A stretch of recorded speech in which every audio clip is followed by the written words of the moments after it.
Uncle విజయవాడలో ఉంటారు. And ఇక్కడ కొంతమంది అంకుల్ నాన్నగారు బాగా క్లోజు. మనోజ్, నువ్వు ఎన్నో సంవత్సరాలు ఇంటి బయటగా ఉన్నావు, నీ సొంతంగా ఉన్నావు. మీ నాన్నగారు అమ్మగారు ఒకరే ఉన్నారు.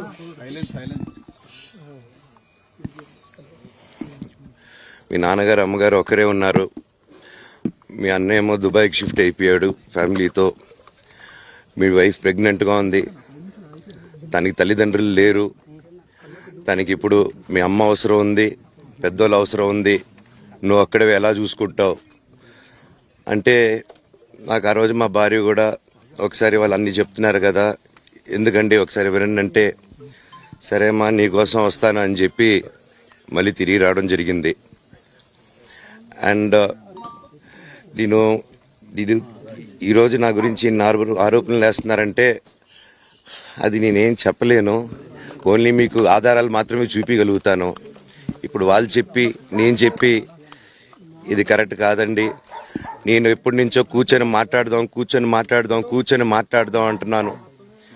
పిల్లలకి లోకల్లో అక్కడ లోకల్లో ఉండేది ఎవరో కాదండి, మా బంధువులే అండి అందరూ. ఆ చుట్టుపక్కల గ్రామాలందరూ మా నానమ్మ వాళ్ళ ఊరు, మా అమ్మమ్మ వాళ్ళ ఊరు, అందరూ మా వాళ్ళండి. వాళ్ళ పిల్లలు, మనవాళ్ళు, వాళ్ళ బంధువులు. సో వాళ్ళకి అన్యాయం, వాళ్ళు నాకు వాళ్ళ అర్జీలు పెట్టుకున్నారు, వాళ్ళ లెటర్లు పంపించారు, వాళ్ళన్నీ చేశారు. నేను వాళ్ళకి సపోర్ట్గా మద్దతుగా నిలబడి ఏమైంది నేను అడిగేసరికి వినయ్ అతనికి ఫోన్ చేశాను, మెసేజ్లు పెట్టాను. సార్ వాట్ ఈస్ హ్యాపెనింగ్, నేను కావాలంటే కాలు మీద కూడా పడతానండి, ఈ ఇష్యూ క్లియర్ చేయండి, మాట్లాడుకుందాం అంటే చాలా దురుసుగా రిప్లైలు పెట్టారు. నేను ప్రతిదీ ఈరోజు సాయంత్రం 5:30కి ప్రెస్ మీట్ పెట్టి ఇన్నాళ్ళు ఆగానండి, ఇంకా ఆగలేను. ఈరోజు ఈవినింగ్ ప్రతిదీ చెప్పేస్తాను. ఆ రోజు నేను పోలీసు సపోర్ట్ అడిగినప్పుడు స్టేషన్కి 100కి ఎందుకు ఫోన్ చేశాను, ఆ 100 దగ్గర నుంచి నేను పర్మిషన్ ఇస్తున్నాను, నాకు ప్రాబ్లం లేదు, మీరు ఒప్పుకుంటే మీరు మీ వల్ల అయితే 100లో నేను ఏం మాట్లాడానో మీరు తీసుకొని వినండి. ఆ రోజు ఆ మూమెంట్లో జరిగిన మూమెంట్లో మాట్లాడాను. ఇంట్లో 10 బండ్లు ఉన్నాయి, అందరూ ఉన్నారు ఇంట్లో. మరి ఇన్ని బండ్లు ఉంటే ఇంట్లో ఎవరికైనా ఏదైనా అయితే కారుల్లో తీసుకెళ్తాం. ఆ రోజు 108 అంబులెన్స్ వచ్చింది మా ఇంటికి. ఈ విషయం ఎవరికైనా తెలుసా? పోలీసులు కూడా తెలుసు, అది ఎస్ఐ గారికి తెలుసు. అది బయటికి రాదు, కానీ రికార్డులో ఉంటుంది కదండి, అది కనుక్కోండి సార్ 108 ఎందుకు వచ్చిందని. అండ్ నిన్ను ప్రతిదీ నేను కొడుతున్నాను, ఇది చేస్తున్నాను అన్నారు కదా సార్, సీసీటీవీ కెమెరాలు తెప్పిండి సార్.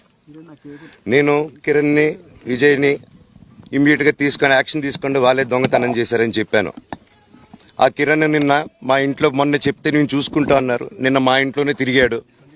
మా ఇంట్లోనే తిరిగి మా నానీస్ని బెదిరించి ఒక అమ్మాయి పారిపోయేలాగా చేశారు. నిన్న నా కూతురు బట్టలు ప్యాక్ చేసేదానికి ఇట్లా ప్రయత్నించాడు అతను.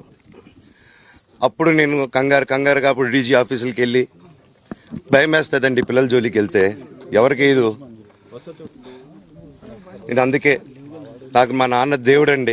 ఈ రోజైతే ఏదైతే చూస్తున్నారో మా నాన్నని, ఇది మా నాన్న కాదండి. నేను అబద్ధాలు ఆడేవాడిని కాదు.